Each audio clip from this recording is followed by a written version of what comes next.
오늘 아침 우리가 함께 볼 말씀은 창세기 20장 1절에서 7절까지의 말씀입니다.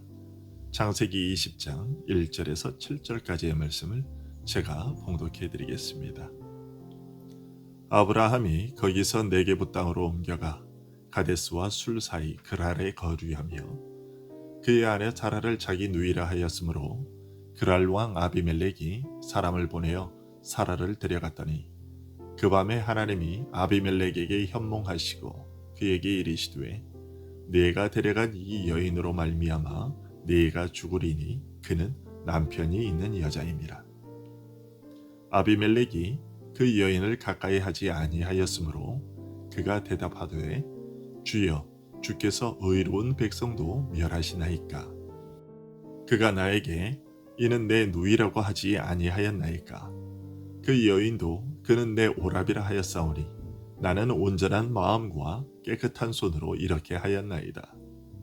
하나님이 꿈에 또 그에게 이르시되 내가 온전한 마음으로 이렇게 한 줄을 나도 알았으므로 너를 막아 내게 범죄하지 아니하게 하였나니 여인에게 가까이 하지 못하게 함이 이 때문이니라. 이제 그 사람의 아내를 돌려보내라. 그는 선지자라.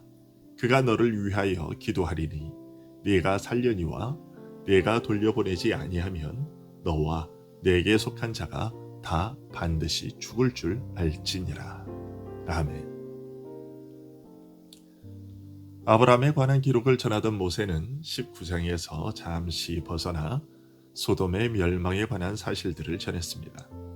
그리고 이제 20장에서 다시 아브라함의 이야기로 되돌아옵니다. 아브라함이 어떻게 행동하고 있었는지, 그리고 여호와께서는 어떻게 그를 변호해 주셨는지를 전해주고 있습니다. 오늘 본문에서 아브라함은 이전의 거주지를 떠나서 남쪽으로 향해 갔습니다. 하지만 아브라함이 왜 이사했는가에 대해서는 알려지지 않고 있는데요.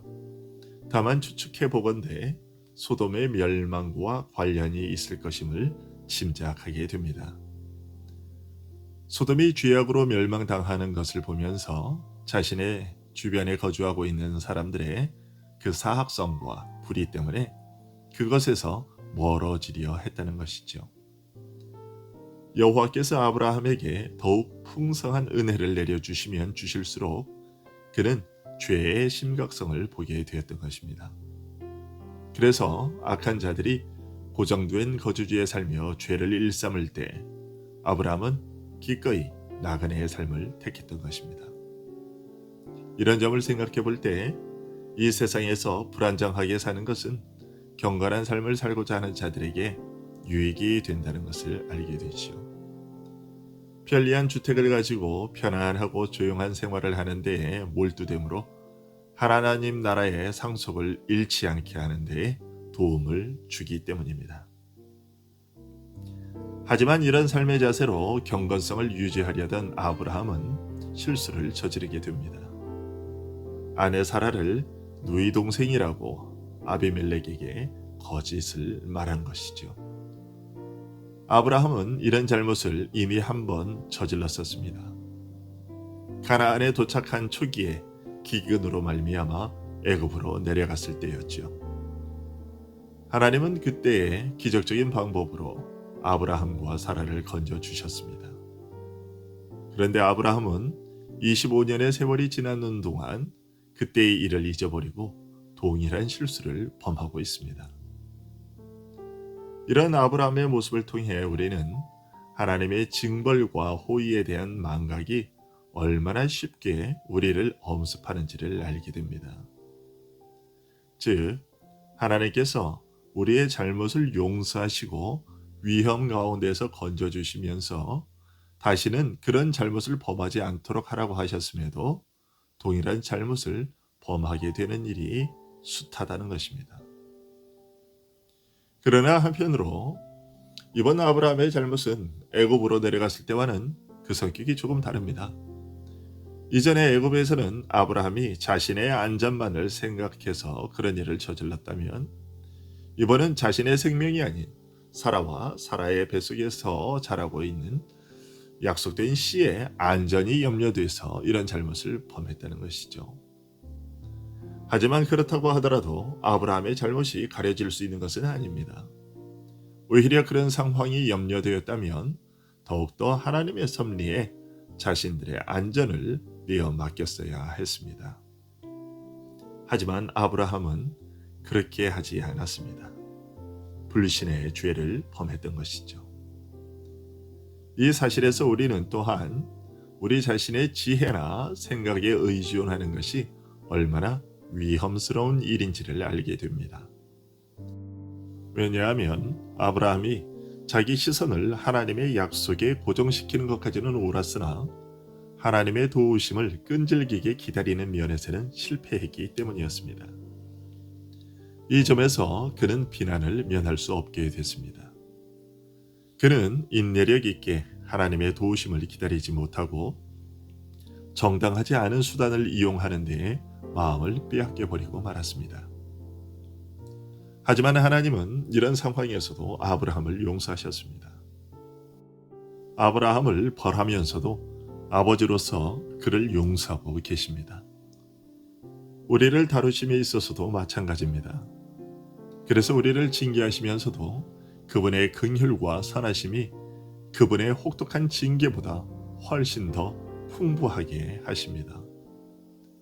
이 사실에서 우리는 또한 하나님은 우리의 육신적인 생각으로 이해할 수 있는 것보다 훨씬 더 엄청난 큰 관심으로 자기 백성을 돌보고 계신다는 것을 알 수 있습니다.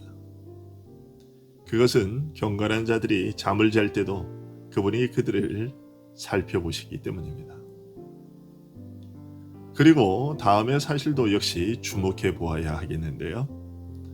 우리가 세상으로부터 제 아무리 멸시를 당한다 하더라도 그분에게는 아직도 귀한 존재라는 점입니다. 왜냐하면 그분은 우리를 위해 왕까지도 책망하고 계시기 때문입니다. 시편 105편 14절에 기록된 것과 같습니다. 그러나 그는 사람이 그들을 억압하는 것을 용납하지 아니하시고 그들로 말미암아 왕들을 꾸짖어.